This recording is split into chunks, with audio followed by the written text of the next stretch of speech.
Today's episode is the latest example of why just telling your client to keep data on their mobile device, and specifically text messages, is never going to be sufficient to actually make sure they are preserved. Welcome back to the Meet and Confer podcast, and today we're talking about the latest decision in Peddada versus Catholic Health Initiatives, Colorado. This is a decision out of the District of Colorado from an order entered January 6, 2026 by Magistrate Judge Maritza Dominguez Braswell. I'm your host, Kelly Twigger, the CEO of Minerva 26 and a discovery strategist and practicing attorney for almost 30 years. I created the Case of the Week series almost 5 years ago because discovery isn't just a phase of litigation. It's the strategy layer that underlies the entire case. It's where credibility gets built or destroyed, where sanctions live, and where the outcomes get shaped long before anybody stands at a podium making an argument. I pick cases like the decision we're going to cover today because they show you in real time how courts think about ESI when things go sideways. That allows you to leverage that thinking in advance for your matters.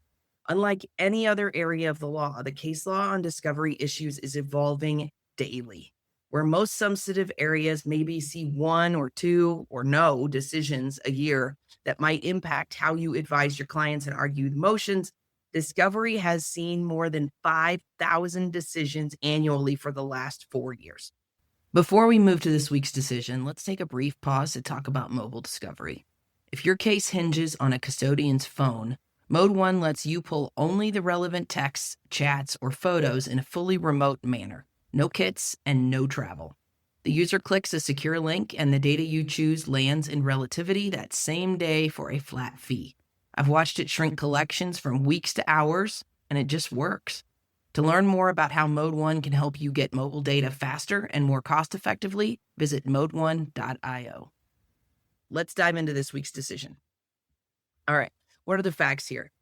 The plaintiff here worked as a radiation oncologist for the defendant. The defendant terminated him in May 2022.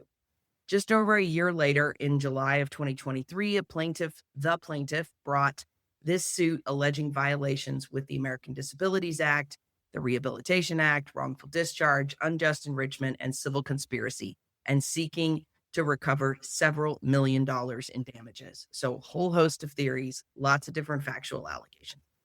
Just under a year later, the parties agreed to an ESI order. That ESI order is going to be linked in your transcript and in your show notes.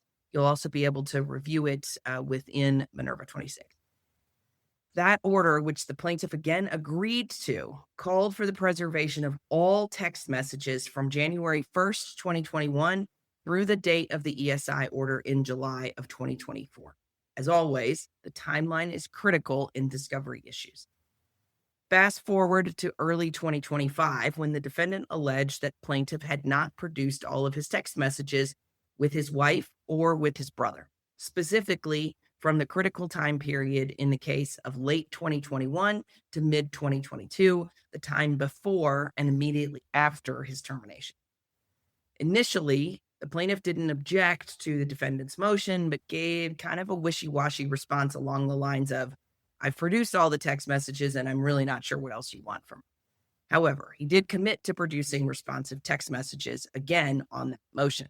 At that point, the court entered its first discovery order, just one of many, that required the plaintiff to, quote, conduct a thorough review of his cellular device and produce all responsive text messages, even if such message strings have been produced by third parties, meaning the wife and husband. Plaintiff is cautioned that any discrepancies or irregularities in the comparison of text strings could potentially form the basis for a follow-up request. Thus, plaintiff's review should be thorough and utilize the necessary technology to ensure a complete production of responsive texts, close quote. Shortly after that order, it became clear from a comparison of text messages from the brother and the wife's productions to those from the plaintiff, exactly as the court suspected there would be, that there were text messages completely missing from the plaintiff's phone, meaning that something had happened to the plaintiff's messages that his wife and brother's messages specifically called it.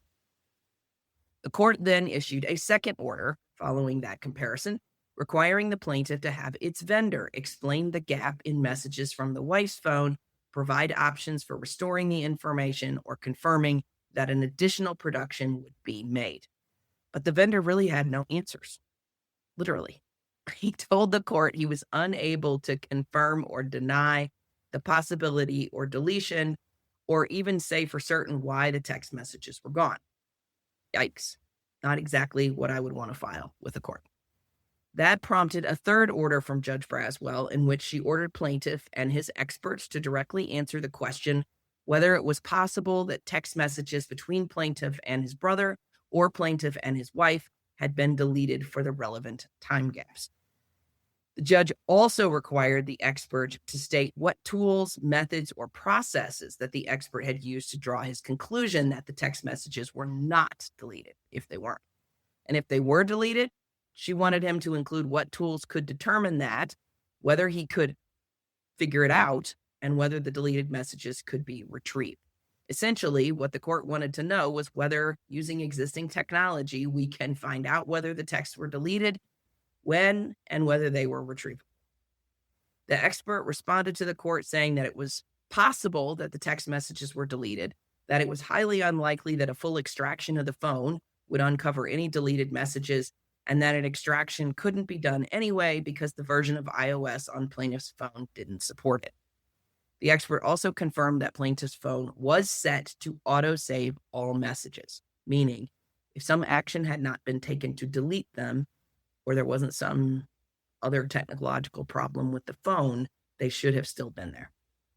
Now, I'm not a forensic expert, and I don't even play one on TV, but I can say, after working with so many over the last almost 30 years, that there are a whole lot of problems with this statement that I would delve into as defense counsel. The first one being that if a tool didn't support the updated operating system, is there another tool that does? The key here is the text messages. Clearly, the plaintiff went to some lengths to make sure that you aren't going to get them. Don't you want to try and go to all the links to make sure that you can? In any event, the court found that no one could say whether plaintiff deliberately deleted the text messages from his phone, so we move to the legal analysis of a very murky set of facts. In beginning that analysis, Judge Braswell dives into the analysis of Federal Rule of Evidence 37E for sanctions for failure to preserve and the two options before the court, Section E1, which requires only prejudice, and Section E2, requiring the intent to deprive. The court looked first at whether the texts were truly missing, an obvious prerequisite to Rule 37. You can't have sanctions when there's no missing data. It was clear from comparing the messages from the brother to the plaintiff that there were missing messages. And the wife testified that she and her husband were probably texting then. It seems very obvious to the courts and to all of us that you would text your wife about your frustrations with your job, particularly if you're about to lose it. The court here even goes so far as to say that it would have to, quote, ignore common sense to believe that plaintiff and his wife didn't exchange a single text around when he was fired, especially when there are texts that show them discussing the stress of work and related issues both before and after the key time period.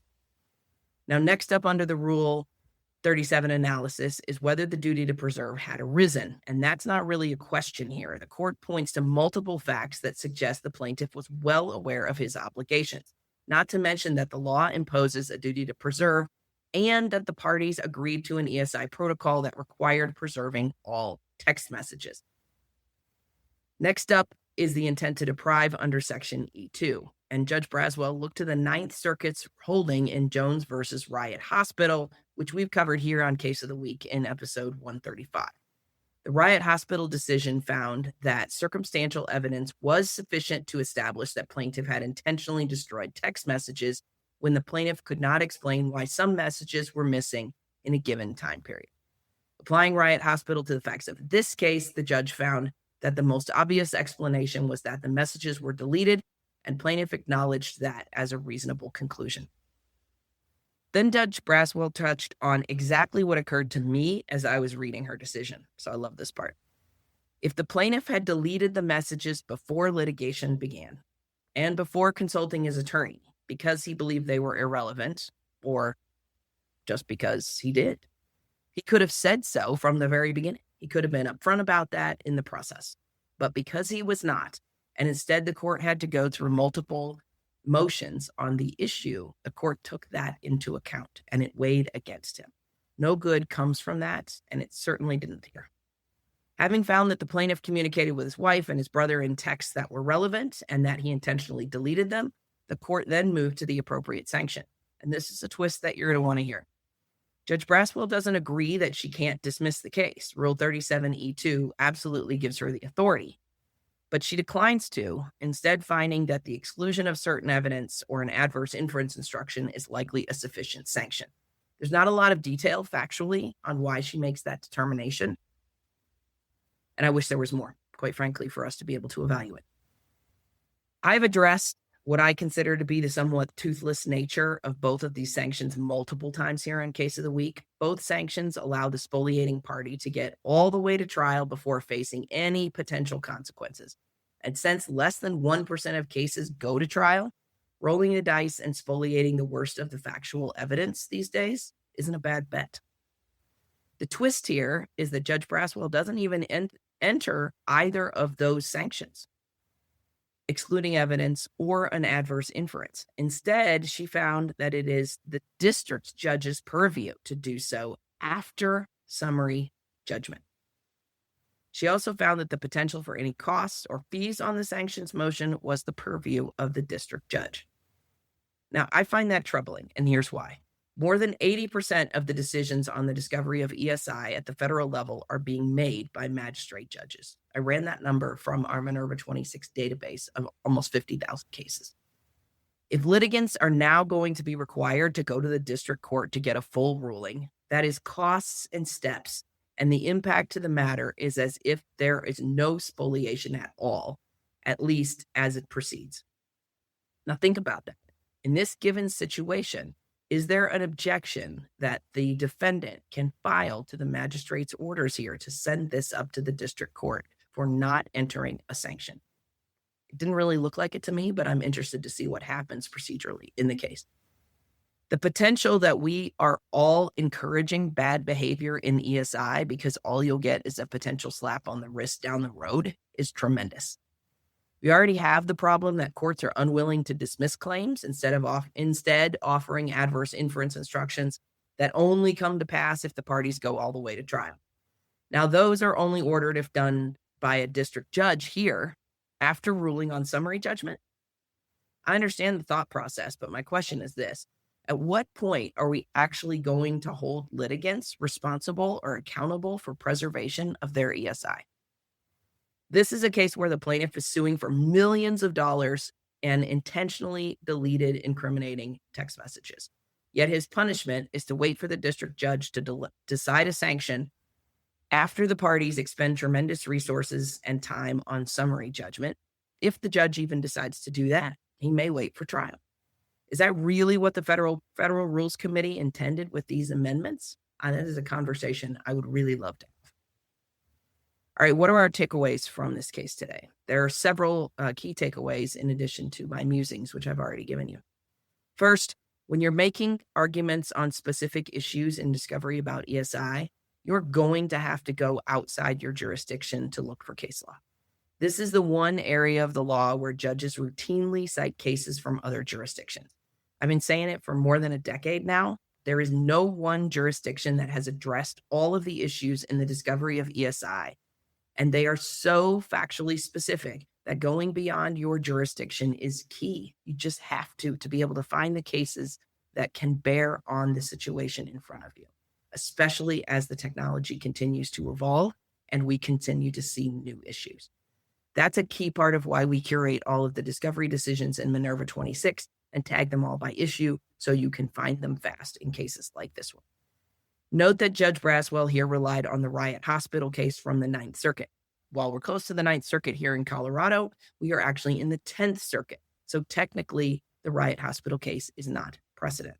That doesn't matter in discovery anymore. The next takeaway is more specific to the sanctions issue. If you want to be able to convince a court to find intentional spoliation, you'll have to create a factual record that makes it impossible for the court to reach any other conclusion. That's what the defendant did here. We've seen many other decisions on case of the week where the parties don't make that record and the court won't do it for you. So have all of your ducks in a row going in. Finally, as counsel, you have to identify all of the issues with your evidence as soon as humanly possible when you have a matter. Here, if counsel had known what messages were missing from plaintiff, they may have been an opportunity to get ahead of the issue before all the money and time spent on the sanctions issue. If those messages were gone before the ESI protocol was signed, that matters. If they were gone when counsel was first retained, that matters. If they disappeared during discovery, well, it probably went as well for counsel as it could have, and they're lucky the judge didn't pull them in here. If decisions like this one today help you stay on top of how to make informed practical decisions in discovery strategy, then you're going to want to sign up to receive our annual case law report released each February and just in time for the annual University of Florida e-discovery conference. That report's going to issue on February 24th, and it breaks down statistics of case law from 2025, discusses the topics and trends that we saw over the year, and foreshadows what is to come in 2026.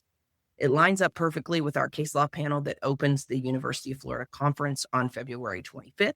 So I invite you all to register and attend. The University of Florida conference is virtual and free, so join me there too, and I'll add the link in the show notes. All right, that's our case of the week segment for today. And if you take nothing else with you, take this. Tell your clients to preserve their texts is not a preservation plan. If the case has any human drama, termination, retaliation, stress at work, your client is texting somebody. And if you don't get in front of that early, you are building spoliation risk into your case, whether you intend to or not. This decision is also a reminder that courts can and will get to intent through the totality of the facts, even when no one can point to a single smoking gun forensic artifact. But here's the part you really need to watch. The magistrate judge didn't impose the most meaningful sanctions at all. She kicked the real consequences to the district judge after summary judgment, which means, as of today, practical impact is still unknown, and that should bother you. It bothers me. Because if sanctions only materialize at the end of the road after the parties spend money and do the work, we're not deterring spoliation. We're just pricing it into litigation. That's why we built Minerva 26, the discovery strategy platform that connects case law rules and real-world workflows so that teams can turn rulings like this one into a defensible action plan. Identify the mobile data early, review it early, preserve it early, and you're still on the defense side when you need those texts. Move fast and get an order before they're gone. If this episode was helpful, please do me a favor, share it with a colleague who still treats text messages like informal evidence, and post it on LinkedIn with your biggest takeaway, because the fastest way to level up discovery strategy is to normalize these conversations among counsel. And if you haven't already, please subscribe to the Meet and Confer podcast so you don't miss what happens next, because the district judge's ruling is where we'll find out what intent really costs. Thanks for listening. We'll be back next time with another case of the week.